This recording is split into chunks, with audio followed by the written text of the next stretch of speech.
विदेश भागने की तैयारी, योगी सरकार ने लगाया एनएसए, गिरफ्तारी के बाद खुले राज, नेपाल से लेकर पाक कनेक्शन। नमस्कार, कैपिटल टीवी में आपका स्वागत है और मैं आपके साथ प्रिया बिस्ट।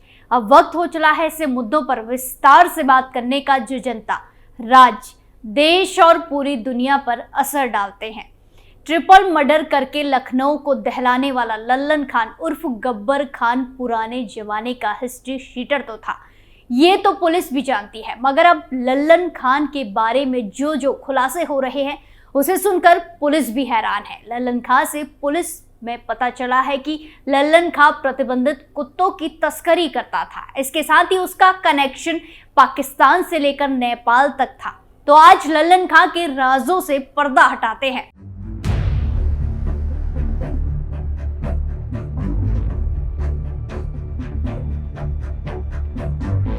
यूपी के मैदान में जब से सीएम योगी की सरकार आई है तब से योगी एनकाउंटर एक्शन का डर अपराधियों के जहन में बस गया है और ये डर लल्लन खान के भी अंदर था, जिसके चलते दोनों बाप बेटे सरेंडर करने की फिराक में घूम रहे थे। लेकिन पुलिस ने सरेंडर करने से पहले ही दोनों को दबोच लिया है। दरअसल उसके पास पासपोर्ट के साथ साथ जरूरी चीजें मौजूद थी, उसके पास पैसों की भी कोई कमी नहीं थी। ऐसे में पुलिस ने आशंका जताई कि वो विदेश भागने की कोशिश कर सकता है। मुख्य आरोपी के दो बेटे पोलैंड में हैं और उनका नेपाल से कनेक्शन है, जिसके चलते पुलिस को पहले से ही आशंका थी कि कहीं ये नेपाल के रास्ते पोलैंड ना भाग जाए। ऐसे में पुलिस ने उसे पकड़ने के लिए मजबूत जाल बिछाया और इसको देखते हुए लखनऊ पुलिस ने लल्लन और फराज को लेकर अलर्ट जारी किया था। दोनों की तस्वीरें सभी एयरपोर्ट अथॉरिटी को भेजी गई ताकि एयरपोर्ट पर पकड़े जा सके। साथ ही दोनों की तस्वीरें एयरपोर्ट से लेकर बस अड्डे तक भेजी गई थी। एयरपोर्ट के साथ साथ नेपाल बॉर्डर पर एसएसबी और यूपी के सभी जिलों को भी अलर्ट जारी किया था। 5 टीमें बनाकर सर्विलांस की मदद से इनको ट्रैक करना शुरू किया गया, क्योंकि मुरादाबाद की तरफ उसका लोकेशन मिल रहा था। ऐसे में पुलिस ने मुरादाबाद की तरफ ध्यान केंद्रित किया। ये दोनों अपने करीबी रिश्तेदार के पास मुरादाबाद गए, जहां वो अपने वकीलों के माध्यम से कोर्ट में सरेंडर करने की योजना बनाने लगे। लेकिन वो सरेंडर कर पाते इससे पहले ही पुलिस ने उन्हें धर दबोच लिया। डीसीपी वेस्ट राहुल राज ने बताया कि 36 घंटे के अंदर दोनों मुख्य संदिग्धों को पकड़ लिया गया। उन्होंने ये भी कहा है कि सिराज के 2 बेटे नेपाल कनेक्शन के कारण पोलैंड में है, जिससे उनके भागने की चिंता बढ़ाई गई थी।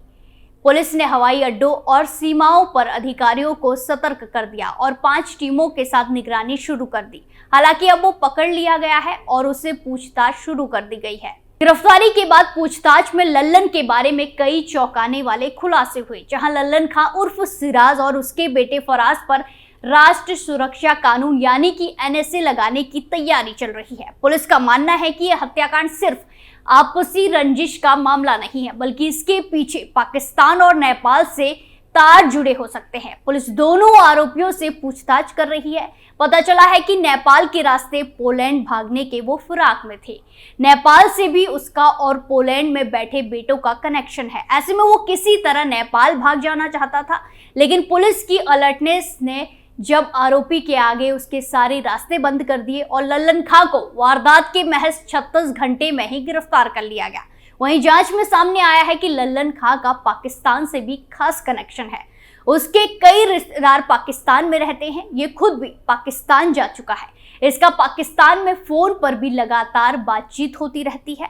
अब पुलिस ये भी जांच कर रही है कि कहीं लल्लन खान देश विरोधी गतिविधियों में तो शामिल नहीं है। साथ ही पुलिस पूछताछ में बड़ी जानकारी ये भी हाथ लगी है कि लल्लन खान उर्फ गब्बर खान कुत्तों का एक फार्म हाउस चलाता था। यहाँ विदेशी प्रजाति के कुत्तों को लाया जाता था, यहाँ उनका बिजनेस किया जाता था। ये सभी कुत्ते भारत में बैन हैं। लल्लन खान विदेशों से बैन खूंखार dog, pitbull, rottweiler, wolf dog, American bulldog जैसी प्रजाति के कुत्तों की तस्करी करता था। वो इन कुत्तों को महंगे दामों में बेचा करता था। इस व्यापार में लल्लन खान के पोलैंड में रहने वाले दोनों बेटे इस्माइल और इराज भी उसकी मदद किया करते थे। पोलैंड में भी इनका यही कारोबार चलता था। माना जा रहा है कि पिछले कुछ सालों से लल्लन खान ने जुर्म की दुनिया से दूरी बना ली थी और वो अवैध कारोबार में शामिल हो गया था। इसके विदेश में कई ठिकानों के बारे में भी पुलिस को पता चला है। दरअसल लल्लन खां के 2 बेटे पोलैंड में रहते हैं तो तीसरा बेटा उसके साथ ही रहता है। इन सभी के नेपाल में भी ठिकाने हैं। दोनों बेटे पोलैंड से आते हैं तो नेपाल में ही अपने अपने ठिकानों पर रहते हैं। वहीं 70 साल के लल्लन खां उर्फ सिराज को विदेशी नस्ल के कुत्तों के साथ साथ विदेशी हथियारों का भी शौक था। पुलिस ने मुख्य आरोपी सिराज के पास से जो डबल बैरल बंदूक बरामद की है वो चेकोस्लोवाकिया की है। जहां जब लल्लन और सिराज और उसके बेटे फराज को गिरफ्तार किया गया तो उनके पास से जो डबल बैरल बंदूक बरामद हुई वो 315 बोर की नहीं बल्कि चेकोस्लोवाकिया की बंदूक है। 8.60 बोर की राइफल है जो मेड इन चेकोस्लोवाकिया है।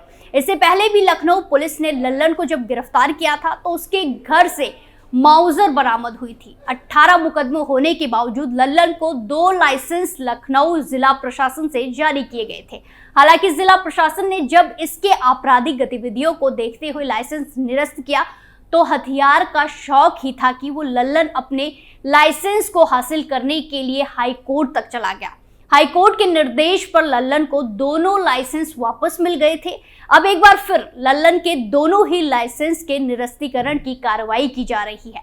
पासपोर्ट कैंसिलेशन हो रहा है। लल्लन खां खुद को गब्बर खां कहलवाना पसंद करता था। उसके ऊपर कभी 2 दर्जन मामले हुआ करते थे। भले ही आखिरी मुकदमा 1999 में दर्ज हुआ हो, लेकिन 70 साल की उम्र में जिस खौफनाक तरीके से उसने ट्रिपल मर्डर को अंजाम दिया उससे उसकी दबंगई का अंदाजा लगाया जा सकता है। दरअसल 2 फरवरी 2024 का दिन था। जगह यूपी की राजधानी लखनऊ का मलियाबाद इलाका। यहाँ रहने वाले फरीद खान का घर अचानक से गोलियों की तड़तड़ाहट से गूंज उठा।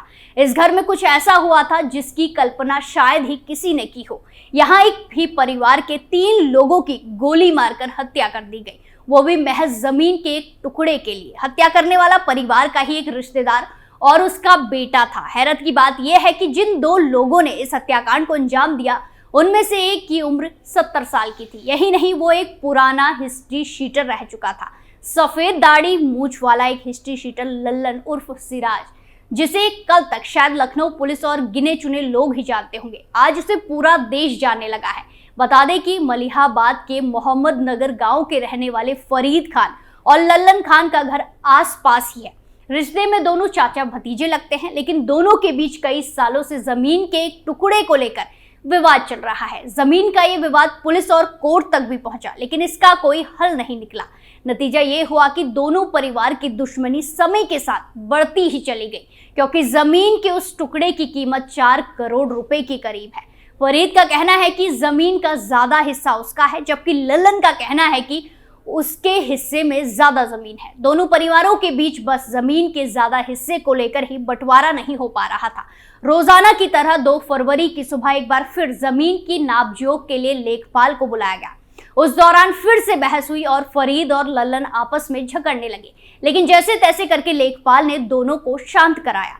कहा कि किसी और दिन जमीन की नापजोख की जाएगी। फिर फरीद घर लौट गए, लेखपाल भी चले गए। कुछ देर बाद लल्लन अपने बेटे फराज, ड्राइवर और अन्य लोगों के साथ फरीद के घर पहुंचा और पूरी घटना को अंजाम दिया और 3 लोगों को मौत के घाट उतार दिया। घटना के बाद पुलिस को इसकी सूचना दी गई। मौके पर पहुंची पुलिस ने घटनास्थल का जायजा लिया।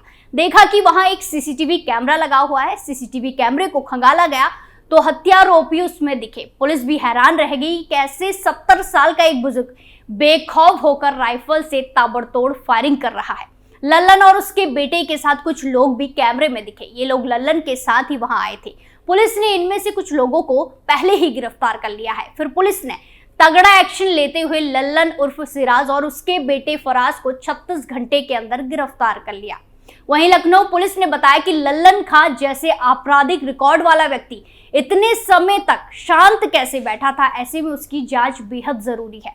पुलिस ने बताया कि वो अब लल्लन खां पर गैंगस्टर एक्ट के तहत कार्रवाई करेगी। इसके तहत लल्लन खां की अवैध संपत्तियां कुर्क की जाएंगी। यही नहीं, इनके नेपाल, पोलैंड और पाकिस्तानी कनेक्शन को देखते हुए NSA लगाया जा रहा है और इन कनेक्शन की भी पूरी तरह से जांच की जाएगी। पुलिस इस बात की भी जांच कर रही है कि इतना बड़ा अपराधी रहते हुए भी लल्लन खां का पासपोर्ट आखिर कैसे बन गया। अभी अपराधी किसी भी सूरत में बच नहीं पाएंगे। स्पेशल स्टोरी में फिलहाल के लिए इतना ही। बाकी तमाम खबरों के लिए देखते रहिए कैपिटल टीवी उत्तर प्रदेश। नमस्कार।